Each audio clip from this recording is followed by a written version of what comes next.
Doctor Yasmin Akhtar सदाए अफसांचा group की admin अलग अलग कलमकारों की कहानियां लेकर हाजिर हुई हूँ। पहला अफसांचा तनवीर अख्तर रुमानी का है। अफसांचे का नाम है सिंदूर। अरे रीता, कहाँ भाई, बहुत दिनों बाद मिल रही हो। वाह, तुमने शादी कब कर ली? शादी कहाँ की पगली, शादी करूंगी तो क्या तुमको नहीं बुलाऊंगी? फिर ये तुम्हारी मांग में सिंदूर? ये सिंदूर, उसने मुस्कुराकर जवाब दिया।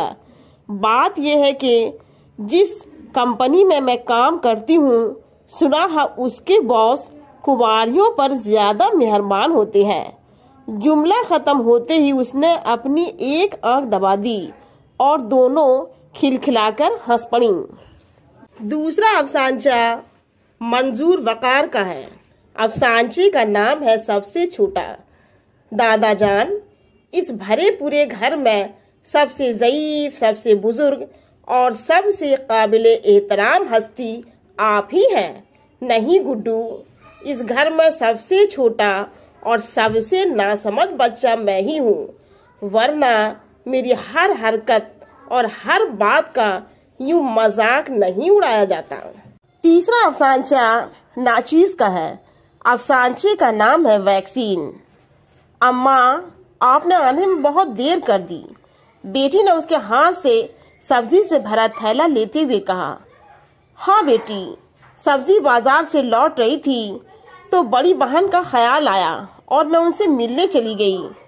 इतना कहकर वो खामोश हो गई। फिर कहने लगी, उनकी बेटी ने कोविड वैक्सीन का पहला डोज लिया है।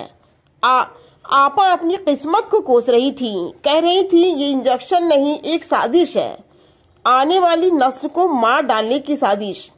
नई नस्ल को मार डालने की साजिश? बेटी ने वही जुमला दोहराया।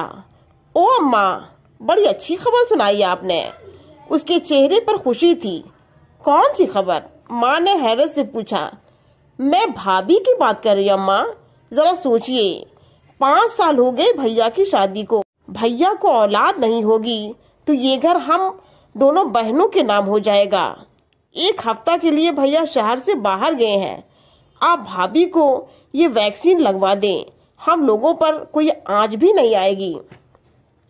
नहीं नहीं, मैं ऐसा नहीं कर सकती। क्यों नहीं कर सकती अम्मा? बेटी ने गुस्से का इजहार किया। भैया के बच्चे हों या हमारे, क्या फर्क पड़ता है? आपके लिए तो सब बराबर हैं। जो सामने है उसके बारे में सोचिए। आने वाले कल को किसने देखा है? बात तो तुम ठीक ही कह रही हो, मगर माँ अल्फाज को खींचकर खामोश हो गई। फिर बोली, ठीक है, मैं कल ही उसको सदर अस्पताल लेकर जाती हूँ। 2 महीने बाद बहू की तबीयत कुछ खराब हो गई। माँ उसको लेडी डॉक्टर के पास लेकर गई। डॉक्टर ने चेकअप के बाद कहा, मुबारक हो, आपकी बहू माँ बनने वाली है। सास के होश उड़ गए। डॉक्टर की बातों पर यकीन ही नहीं हो रहा था। पूरी तरह मुतमईन होने के लिए बोली, डॉक्टर साहिबा, मैंने बहू को कोरोना का पहला इंजेक्शन लगवाया था, कोई परेशानी तो नहीं होगी? ये तो आपने बहुत अच्छा किया। डॉक्टर बोली, कोरोना वैक्सीन बहुत सारी बीमारियों से लड़ने की ताकत रखता है। समझ लीजिए आपकी बहू के साथ भी ऐसा ही चमत्कार हुआ है। चौथा अफसांचा असगर शमीम का है। अफसांचे का नाम है वादा। उसकी माँ दिन भर दूसरों के घरों में काम करती और देर रात तक लालटेन की धीमी रोशनी में सिलाई करती थी। वो लालटेन की रोशनी में माँ के सामने बैठकर पढ़ता था। वो हर रात माँ से ये वादा करता कि अपनी तालीम मुकम्मल करने के बाद वो माँ के लिए एक एसी कमरा बनाएगा जहाँ उसकी माँ दिन भर आराम करेगी। फिर अचानक माँ का चेहरा किसी फिल्म की तरह उसकी नजरों के सामने घूम गया, जो काम वाली बुआ के कमरे में सो रही थी, और उसकी नींद टूट गई। एसी कमरे में भी वो खुद को पसीने में भीगा हुआ महसूस करने लगा। 5वां और आखिरी अफसांचा ताहिरा नूरानी का है। अफसानचे का नाम है हरफ आखिर। हर एक आध घंटे में कोई न कोई पुलिस वाला आता और उसकी हड्डी पसली एक करके चला जाता। कई बार बता चुका था कि वो बस अपने दोस्त फाजिल के साथ गाड़ी में जा रहा था, इससे ज्यादा वो कुछ नहीं जानता। चोरी के गहनों के बारे में जर्रा बराबर भी उसे इल्म नहीं।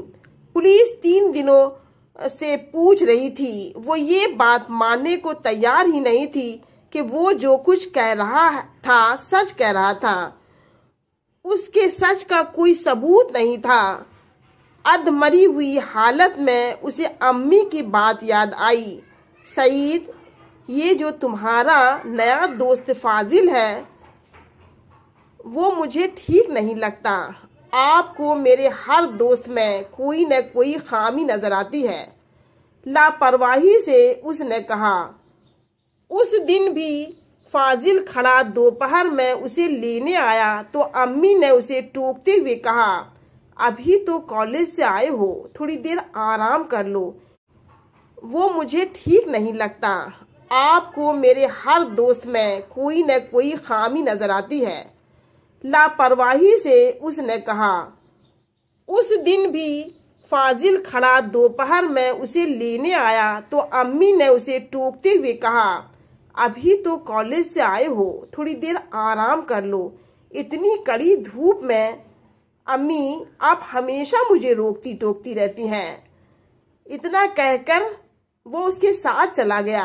अभी थोड़ी देर चौराहे तक भी दोनों नहीं पहुंचे थे कि उन दोनों को पुलिस ने आ दबोचा और फिर हवालात में लाकर पूछताछ शुरू कर दी। न जाने अम्मी किस किस के दर पर सवाली बनकर गई होंगी।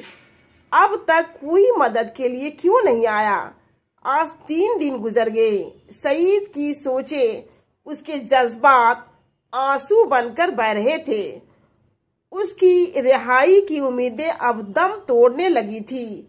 उसे मदद की कोई राह दिखाई न दी तो बेइख्तियार होकर कहा, परवरदिगार मुझे इस आफत से निकाल दे। मैं अम्मी की हर बात हरफ आखिर समझकर अमल करूंगा।